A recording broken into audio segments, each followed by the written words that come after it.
seismik pasif itu berasal dari alam. Nah, sumbernya bisa dari tektonik, gempa bumi, bisa juga dari ambient noise. Lalu untuk frekuensinya itu menggunakan frekuensi yang rendah, berkisar 1 sampai 5 Hz. Ada juga beberapa sumber yang nyebutin 1 sampai 9 Hz. Kemudian biasanya juga seismik pasif ini digunakan untuk mitigasi bencana, pemantauan geotermal. Lalu untuk kasus yang terbaru ini bisa juga dibuat untuk eksplorasi minyak dan gas.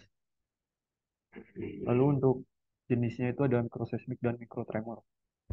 Kemudian untuk yang aktif, bedanya itu di Isi source-nya. Mas, Ya, kenapa? eh ini emang suaranya agak keredam gitu apa gimana ya? Di saya agak kecil Mas. Oh, bentar-bentar. Oh iya, di teman-teman juga beberapa agak kecil Mas. Cek, cek. Oh, cek, cek. Tes, tes. Aman, aman. Oke. Sorry, sorry. Aku pakai headset soalnya. Belum tak setting. Ulangin lagi ya. Jadi, eh, ini adalah perbedaan dari seismik pasif dan aktif, di mana dari seismik pasif itu sumbernya dari tektonik, bisa juga dari gempa bumi. Kemudian frekuensi yang digunakan pada seismik pasif itu tergolong frekuensi yang rendah, berkisar 1 sampai 5 Hz. Untuk beberapa sumber juga nyebutin sampai 9 Hz. Lalu digunakan untuk mitigasi bencana, pemantauan geotermal, dan yang kasus terbarunya ini bisa dibuat untuk eksplorasi minyak dan gas. Untuk jenisnya ada mikroseismik dan mikrotremor. Kemudian kalau yang aktif itu bedanya di control source. Jadi source-nya kita udah pernah nyoba, ini ada wave drop, lalu bisa juga dari vibrator seismik dan dinamit. Untuk frekuensinya, dia pakai frekuensi yang tinggi dari 3 sampai 50 Hz. Kemudian digunakan untuk eksplorasi minyak gas, lalu bisa juga untuk identifikasi stratigrafi. Untuk jenisnya ada refleksi dan refraksi. Nah, ini dari pengertian dari seismik pasif. Jadi seismik pasif adalah metode yang menggunakan gelombang mikroseismik yang dihasilkan oleh alam. Lanjut aja ya. Ini ada jenis-jenis dari seismik pasif. Ada mikrotremor, mikroseismik, ambient noise, earthquake, lalu ada seismic bomb. Ini ada 3 gambar juga, di mana gambar pertama ini salah satu contoh dari seismik pasif ada gempa bumi. Ini ada hypocenter dan epicenter. Jadi hypocenter itu adalah titik di mana gempa itu berasal. Biasanya ada di kedalaman, yang kedalamannya itu bisa sampai ratusan kilometer. Nah, kemudian untuk yang epicenter itu adalah titik di mana gempa itu terasa. Nah, untuk epicenter itu terletak di atasnya hypocenter. Bentar. Oke. Nah, ini untuk yang gambar yang kedua ini adalah hasil dari seismograf waktu gempa ya. Untuk yang pertama ini dia tuh titik nol sebelum terjadinya gempa untuk amplitudenya kecil. Lalu untuk yang kedua ini adalah ketika gelombang P itu datang pertama kali. Lalu untuk yang ketiga ini adalah ketika gelombang S itu datang pertama kali. Dan yang empat ini adalah ketika surface wave itu datang. Nah, dia amplitudenya makin gede. Karena kan kalau kita tahu ya, semakin dalam lapisan, maka tebalannya itu kan, sorry, maka densitasnya makin tinggi. Nah, jadi densitas juga tuh berpengaruh sama amplitude dari gempa. Nah, ketika dia mengenai lapisan yang densitasnya tinggi, amplitudenya itu dia kecil. Namun ketika sampai ke permukaan, dia amplitudenya itu makin besar. Itulah mengapa ketika ada di lingkungan sedimen, gempa itu bakal kerasa banget daripada yang di lingkungan batuannya vulkanik. Kalau kalian udah ngambil mitigasi bencana, biasanya udah dijelasin juga tentang amplitudo dari gempa. Nah, untuk yang kelima ini ada SP time intervalnya. Lalu untuk gambar yang ketiga, ini salah satu penggunaan dari mikrotremor. Jadi mikrotremor itu bisa mengukur ketebalan lapisan sedimen.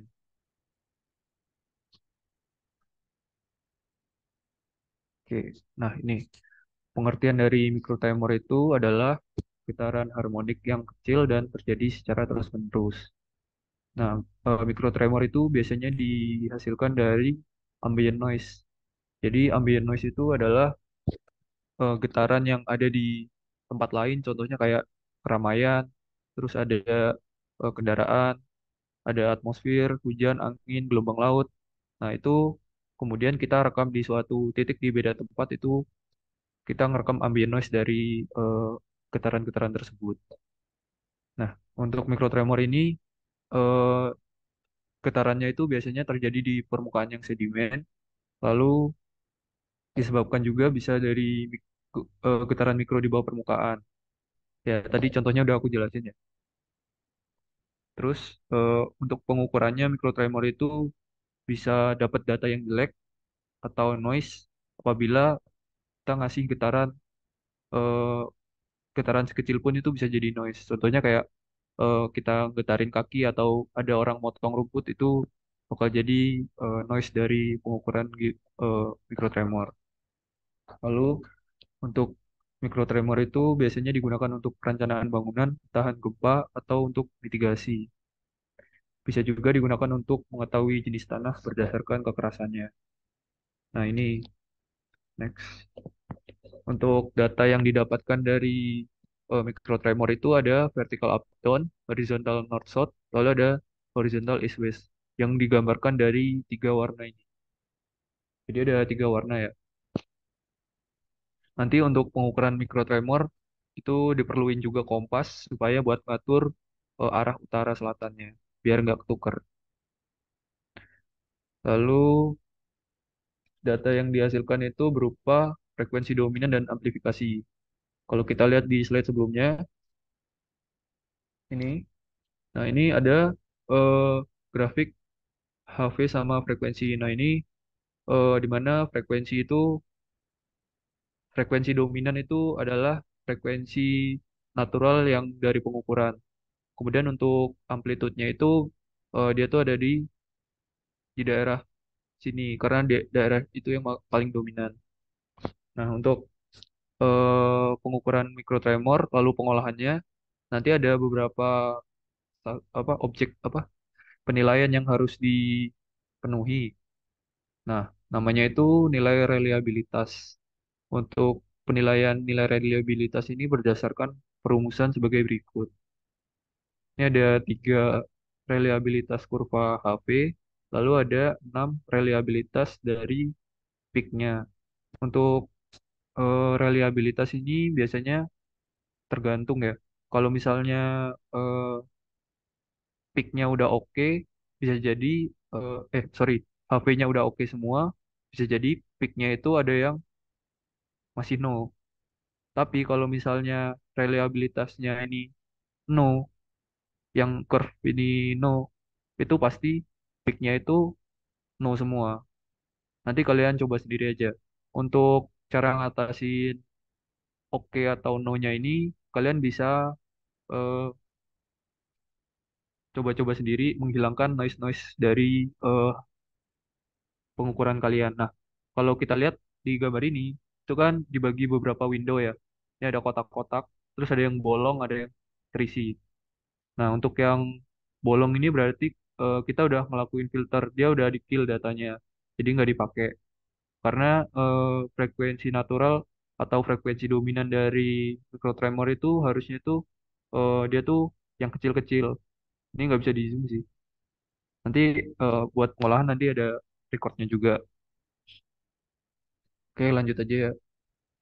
Nah, kemudian ini untuk pengertian dari frekuensi dominan yang diasumsikan sebagai frekuensi natural dari pengukuran.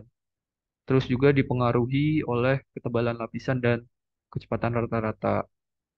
Lalu untuk amplifikasinya itu adalah muatan gelombang ketika melewati suatu medium. Kemudian dari eh, mikrotremor kita kan bisa mengukur ketebalan lapisan sedimen. Rumusnya itu ada di sini. F Fg sama dengan Vs per 4H, di mana Fg ini adalah frekuensi naturalnya. Lalu Vs ini kita dapetin dari eh, pengukuran data log bisa, bisa juga dari eh, inversi kurva HV. Ini bisa kalau nyari Vs. Kemudian untuk 4H ini adalah hanya ketebalan. Jadi kalau mau nyari ketebalan ya tinggal dibalik rumusnya. H sama dengan Vs per 4 Fg atau F0. Kemudian eh, dari mikrotremor juga kita kan bisa nyari kerentanan ya, nilai kerentanan. Nah, untuk rumusnya itu ada di sini. A0 kuadrat per F0. Jadi kerentanan itu adalah tingkat kerentanan suatu lapisan yang mengalami deformasi akibat gempa bumi. Lalu ini juga ada klasifikasi dari amplifikasi, di mana nilai rendah itu kurang dari 3, sedang itu 3 sampai 6, tinggi 6 sampai 9, dan sangat tinggi itu 9. Lalu untuk eh, klasifikasinya itu dibagi menjadi 4 klasifikasi tanah. Nah, ini ketika kita udah hitung kerentanan, nanti kalian juga bisa mengklasifikasikan tanah itu. Terus ini ada kecepatan gelombang, ini kecepatan gelombang P ya. Nah, seharusnya kecepatan gelombang S. Ada ada dua kecepatan, P sama S. Nanti kalian cari sendiri referensi yang menyatakan kecepatan gelombang S. Oke. Sampai sini ada yang mau ditanyain nggak?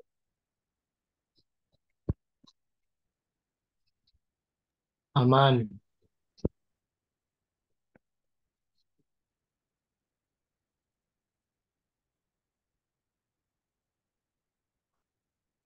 Aku tunggu sampai 58 ya. Kalau ada silahkan.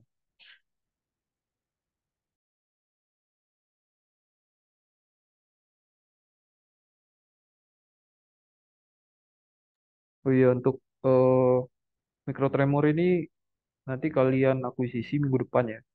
Jadi disiapin kelompoknya.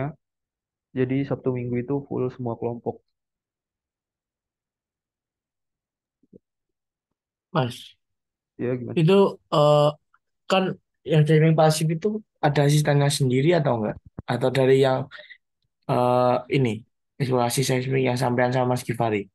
Nah, jadi kemarin aku udah diskusi, kan perjanjian awal tuh harusnya kan bareng ya. Jadi akuisisinya sekali doang. Terus nanti buat pengolahan, kalian bikin laporan untuk yang seismik eksplorasi sama seismik pasif, dua laporan. Tapi karena ada perbedaan pendapat dan udah diskusiin ulang, jadi nanti bakal ada dua kali praktikum. Nah, nanti buat yang minggu depan ini untuk yang seismik eksplorasi, karena kan eh, minggu depan itu minggu terakhir ya dari seismik eksplorasi. Nah, jadi praktikumnya nanti bakal dipisah. Oh, oke. Berarti dari tabel yang ditampilkan tadi edit ke PS aja mas, PP-nya nggak di. Nah, kalau dari tabel yang aku, aduh, sorry, sorry. Nah, dari tabel yang ditampilin ini yang dipakai itu VS-nya sebenarnya. Tapi karena aku tadi buru-buru ini lupa baca, malah gelombang P gitu Kelvin.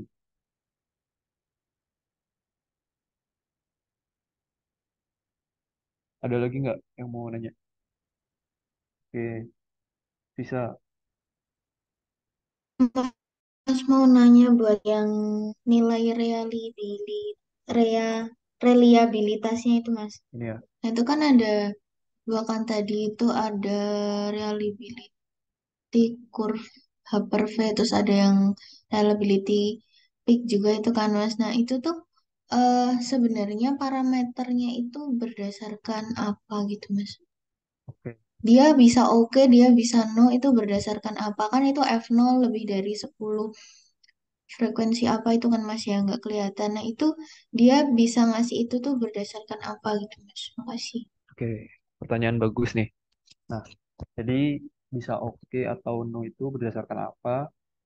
Nah, dari yang aku pelajarin ya selama ini dan udah dapat dari asisten-asisten itu kalau di software ini namanya isi HVSR. Nah, ini dia itu cuma ngelihat oke no doang ya.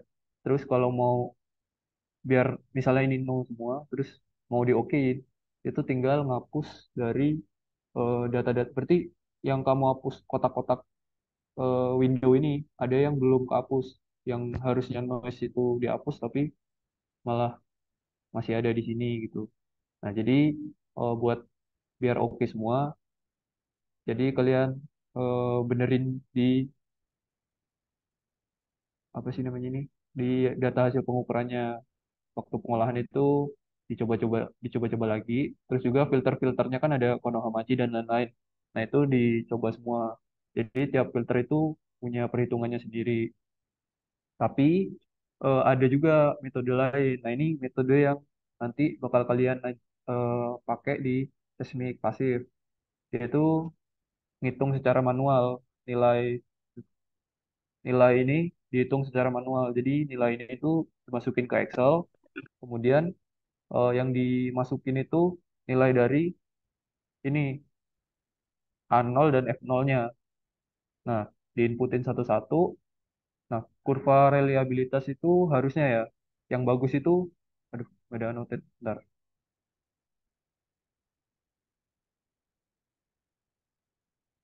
Nah, kurva,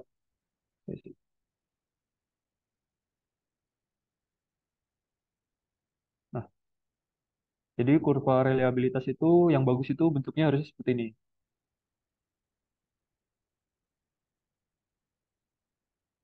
Aduh, aduh, aduh. Nah, jadi dia tuh peak-nya itu ada satu. Kalau masih kayak gini, nah ini masih double peak ya. Ini belum bisa dinamain reliabilitas. Makanya nanti ketika ketika kamu hasilnya itu eh bentar,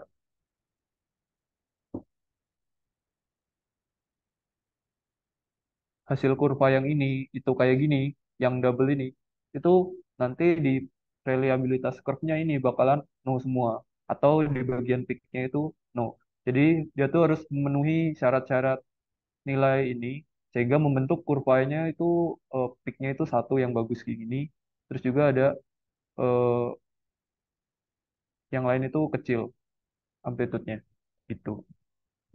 Nah, untuk penjabaran rumus ini aku masih belum pelajarin, tapi nanti kalian kultur kan udah belajar ya kultur. Nah, aku kemarin sempat lupa, cuma nanti kalian bakal diajarin sama asisten pasif. Ini aku cuma ngajarin dasar-dasarnya untuk ngepick supaya oke semua. Tuh. Jadi yang divariasi ini tuh biasanya eh,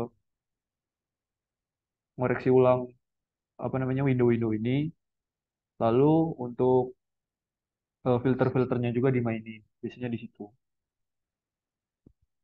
Gimana, Fis? Mas berarti itu kan tadi Mas bilang kalau bakalan dihitung manual ya kalau di seismik pasif. Nah itu yang dijadiin patokan A0 F0 itu yang dari isi HVSR apa yang dari aduh aku lupa Mas satunya apa software satunya itu yang tadi. Eh, Adopsi. Nah, dari Geopsi yang dijadiin patokan yang mana? Soalnya dari waktu itu FPAD, di waktu itu tuh nilai aku lupa nol apa F0 gitu. Nah, itu tuh ada yang beda hasilnya dari yang diisi HVSR sama yang di Geopsi itu. jadi kalau misalnya yang dipakai parameternya itu yang mana? Sebenarnya dua-duanya ini dua software itu tuh sama aja. Cuma yang Geopsi itu kan dia nggak ada ininya ya, nggak ada oke-oke, nggak ada no-nya, cuma milih window. Nah, yang di Geopsi itu bentuknya cuma kayak gini. Sedangkan yang diisi HVSR itu nanti akhirnya itu bentuknya itu ada oke-oke no gini kan. Nah, untuk yang Geopsi makanya itu kalian bakal input manual rumus-rumus kayak gini itu di dalam Excel. Jadi ini penentuan Okino-nya itu nanti di dalam Excel. Yang aku pelajari dari Coulter sih kemarin kayak gitu ya. Soalnya kalau rumusnya ini kan F0 lebih besar 10 per IW. Nah, ya nanti kalian bakal bakal sama nginput kayak gini. Terus nanti dijelasin IW itu apa. Makanya harusnya Okeno di Excel yang kalian input dari Gyopsy itu harusnya sama kayak yang di isi APSR. Kalau belum ada yang beda, berarti itu salah di rumusnya atau salah di penentuan F0 A0-nya. Itu sih. Nah, kalau di Gyopsy juga tuh dia lebih menurutku lebih ini ya, lebih lengkap. Jadi dia bisa nentuin lebar windownya berapa dan berapa banyak window yang mau kamu pakai kayak gitu. Tapi kalau di isi AVSR kemungkinan kayak gitu juga cuma di setting awalnya. Nah, dia nggak bisa ngelihat nilai-nilai ini tuh kayak penjabaran rumusnya gimana gitu. Kalau yang Geopsi kan kalian nanti inputnya manual di Excel. Jadi kalian bisa tahu nilai apa yang salah gitu. Itu sih. Oke Mas, terima kasih. Ada lagi nggak? Oke, Rana. Mas izin tanya, kan mikrotremor sama sorry, microseismic sama micro earthquake itu kan include di seismik pasif kan. Nah, aku tuh masih bingung batas batas perbedaan antara keduanya. Soalnya ada sumber yang ngatain itu sama microseismic sama micro earthquake, ada yang ngatain itu beda. Nah, aku tuh nggak tahu itu tuh gimana. Nah, iya sih. Eh jadi kan kita pelajarinya mikrotremor. Nah, ada ada beberapa metode lagi selain mikrotremor di seismik pasif itu, yaitu micro earthquake sama micro seismik. Nah, untuk bedanya apa sebenarnya kedua metode itu tuh kalau nah ini aku baru tahu juga tadi dikasih tahu asisten sebelah. Jadi ada bedanya dari micro tremor, micro seismik sama micro earthquake. Nah, cuma aku tadi tuh diskusi bedanya itu kalau micro tremor itu kan ngukur ambient noise. Kalau micro seismik itu dia ngukur eh berarti sih. Nah, dia ngukur pergerakan lempeng. Nah, kalau yang micro earthquake itu aku kurang tahu karena emang apa ya? Aku cuma pelajarin micro tremornya aja sih ngedalaminya. Karena kan emang dari atas-atas juga kita diajarinnya cuma sampai micro tremor doang. Aku kemarin juga nggak nanya ke dosen, lupa. Sorry, sorry. Nanti aku baca-baca ulang. Kalau ini aku jawab ya, kalau udah dapat jawabannya. Nah, oke Mas. Pokoknya intinya yang tak tahu juga kayak yang tak tangkap itu berarti yang microseismic itu kan ngukur eventnya kan, event dari geologinya kayak rockfall terus sesar gitu itu kan. Kayak Ya, iya. kemungkinan kayak gitu. Soalnya aku belum baca. Pokoknya ketiga metode ini nih beda dari microtremor, microseismic sama micro earthquake. Oke Oke, Mas, terima kasih. Fis, mau nanya apa, Fis? Mas, kalau mikrotremor tadi kan kata Mas Fakih itu ngukur, apa sih, dihasilkan dari ambient noise. Nah, terus itu kenapa yang di list 5 itu mikrotremor sama ambient noise itu dibedain?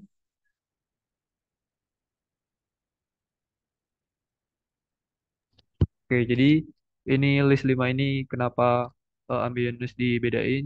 Nah, ini aku dapat sumber ini dari PPT-nya Pak Eki waktu itu kan. Jenis-jenis dari seismik pasif, microtremor, microseismic, ambient noise, earthquake, seismic hum. Nah, jadi kalau sumbernya mikrotremor itu kan dari getaran-getaran di dalam bumi yang disebabkan oleh ambient noise. Nah, untuk list ini itu ada di PPT-nya Pak Eki waktu itu. Jadi eh, nggak usah dimasukin nggak apa-apa sebenarnya ambient noise. Karena ini kan sumber getaran dari mikrotremornya. Itu. Oke, Mas. Gimana? Ada yang mau ditanyain lagi nggak?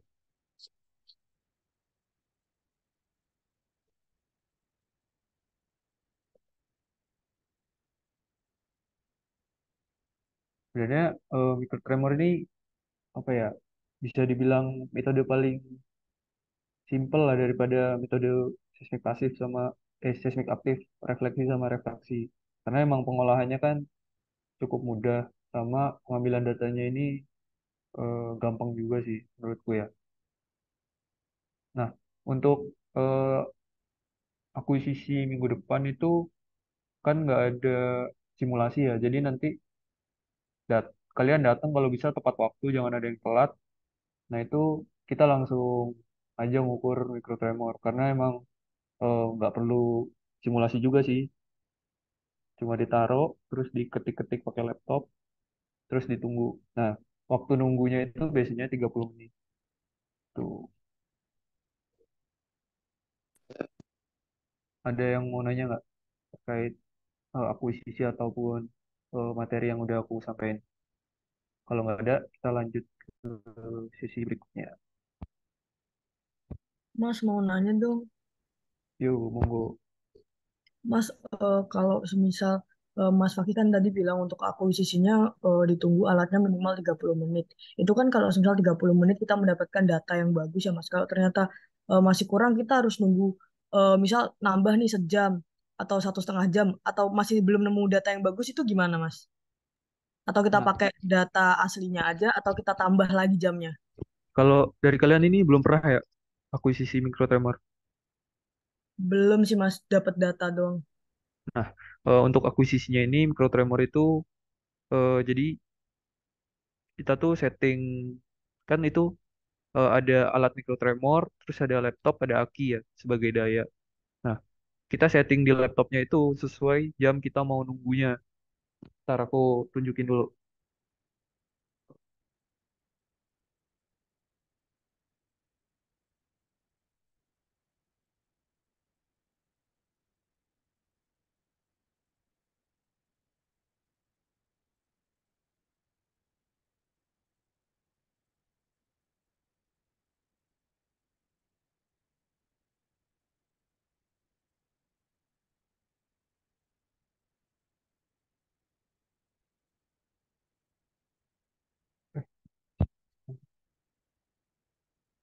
Nah, udah kelihatan belum?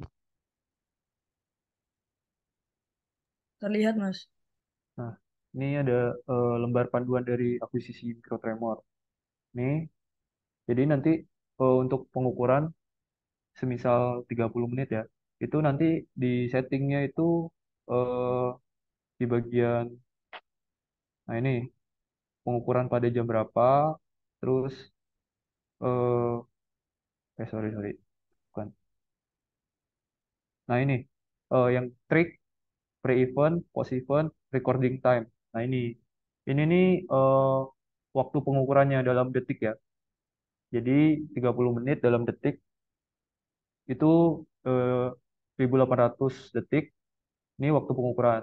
Untuk mendapatkan data yang bagus itu biasanya emang mengukur microtimer itu nggak cuma 30 menit sih. Harusnya eh, ya biasanya 12 jam kalau nggak salah ya. Nah itu biasanya dilakuin malam hari. Karena kan malam hari itu jarang ada noise ya. Kalau siang tuh masih bisa disebabkan oleh noise kayak getaran manusia dan lain-lain.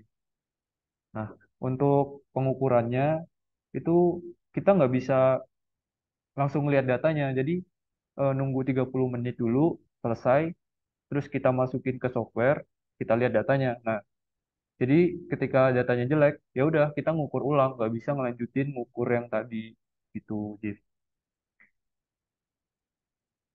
Walah berarti nggak bisa dilihat real time ya Mas datanya. Nggak bisa. Jadi kalau dari alat yang dipunyain Geofis itu, dia cuma nge-record aja, terus kita tungguin. Nah, setelah itu rekordannya itu, setelah 30 menit rekordannya diambil, terus dilihat pakai software. Nah, kalau misalnya datanya jelek ya, yang aku bilang tadi, kita bisa ngekill lewat yang tadi itu, yang pakai time window. Kan data jelek tuh biasanya disebabkan oleh noise ya, kayak getaran-getaran yang nggak diinginkan.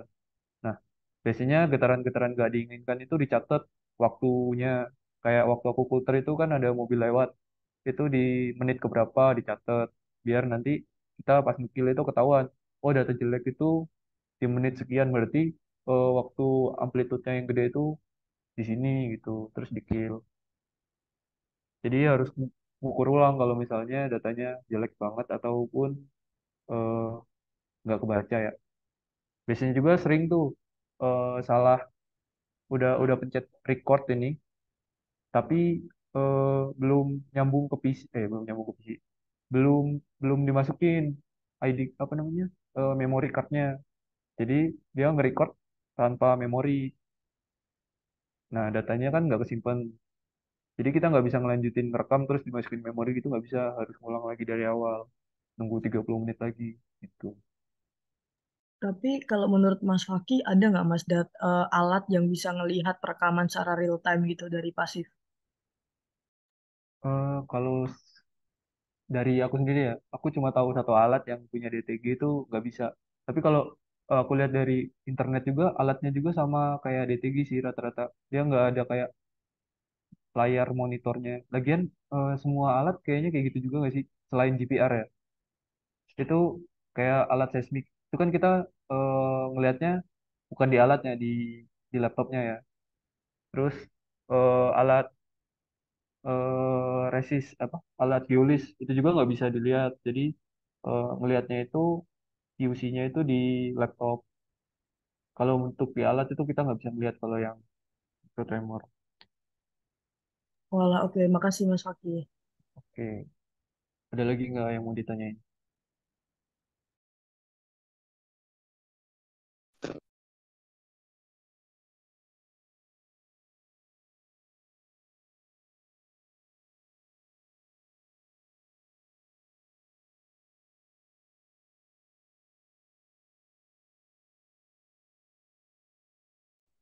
Oke, kalau nggak ada langsung ke sesi berikutnya aja ya.